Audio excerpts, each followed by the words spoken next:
200টা 250টা 300টা number দেয়। এই নম্বরগুলো গিয়া ঢুকাইতে বহুত কষ্ট হয়। তারা বলছি যে এরকম এরকম ঢুকাইছি, কার তো ঢুকে নাই।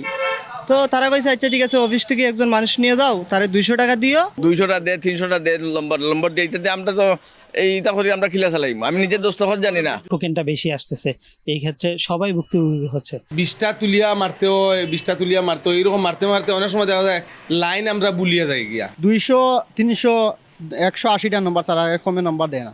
গত পরশু দিন রাত্রে একজন আমার ফোন দিছে, রাত্রে কান শেষ হয়েছে, ও লোড নিছে, ও দোকানে গেছে, ঢুকাইতে পারে নাই, সারা তো অন্ধকার ছিল। স্ক্রিনে যে টোকেন নাম্বারগুলো দেখতে পাচ্ছেন, এখানে প্রায় 200টি ডিজিট রয়েছে। এই গ্রাহক বলছেন 500 টাকা রিচার্জ করতে গিয়ে এই 200 ডিজিট পেয়েছেন তিনি। বিপদে পড়ে 300 টাকা খরচ করতে হয়েছে তাকে বিদ্যুৎ অফিসের লোক আনিয়ে এই সমস্যার সমাধান করতে। ওরা 220টা নাম্বার আমরা দিয়ে দিছে, তখন আমি একবার ঢুকাইছি, তারা কইছে 20টা করে মাইরা ঢুকাইবেন, তাই আমি সব সিরিয়ালগুলো আমি ঢুকাই আইছি। পরে কার্ড আয় নাই, পরে অফিসে আবার আসলাম, আসার পরে হিউস্টনে রকিং টেস্টি, সীমানা ছাড়াও নিজেকে হারাও। তারা বলছি যে এরকম এরকম ঢুকাইছি, কার তো ঢুকে নাই। তো তারা কইছে আচ্ছা ঠিক আছে, অফিস থেকে একজন মানুষ নিয়ে যাও, তারে 200 টাকা দিও, তুমি ঢুকাই দিও। তারপরে ওই লোকটা কইলো কি যে 300 টাকা দিব, তো কার্ডটা তুমি ঢুকাই পাই। তেমন ঠিক আছে 300 টাকা দিব। এইরকম যদি 300 টাকা 400 টাকা দিয়ে আমরা ঢুকাইতে হয় কার্ডগুলা, তাহলে আমরা 500 টাকা কার্ড না 300 টাকা তাদেরকে যদি দেয়, তো এটা একটা ব্যবসা হয়ে গেল না। 20টা তুলিয়া মারতে হয়, 20টা তুলিয়া মারতে হয়, এরকম মারতে মারতে অনেক সময় দেখা যায় লাইন আমরা বুলিয়ে যাই গিয়া।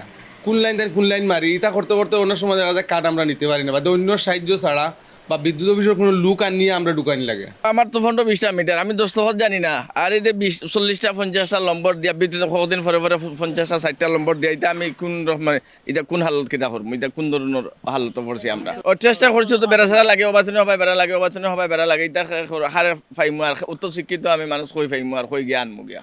এই যে 200টা 250টা 300টা নাম্বার দেয়, এই নম্বরগুলো গিয়া ঢুকাইতে বহুত কষ্ট হয়।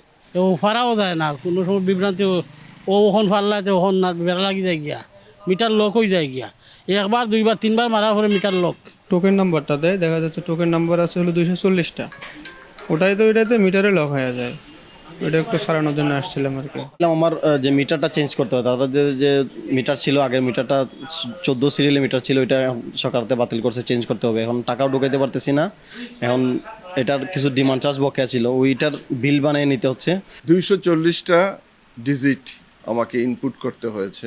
আমি একজন বয়স্ক মানুষ, প্রথমবার আমি যখন ইনপুট করতে গেলাম আমি সাকসেসফুল হইনি। আমার মতো মানুষ যদি এটা না করতে পারে, কিন্তু এখানে যে বয়োবৃদ্ধরা আছেন, অনেক প্রতিবন্ধী মানুষ হয়তো আছেন, তারা কিভাবে এটা করবে? যেহেতু আমাদের বার কর্তৃক বিদ্যুৎ রেটটা চেঞ্জ হয়েছে, এক্ষেত্রে বিশেষ করে আবাসিকে বলে যে স্টেপ টেরিফ আছে আমাদের, মানে লাইফলাইন গ্রাহক আছে, ফার্স্ট স্টেপ আছে, যাদের মানে ব্যবহার কম তাদের রেটটা কম, যাদের ব্যবহার বেশি তাদের রেটটা বেশি।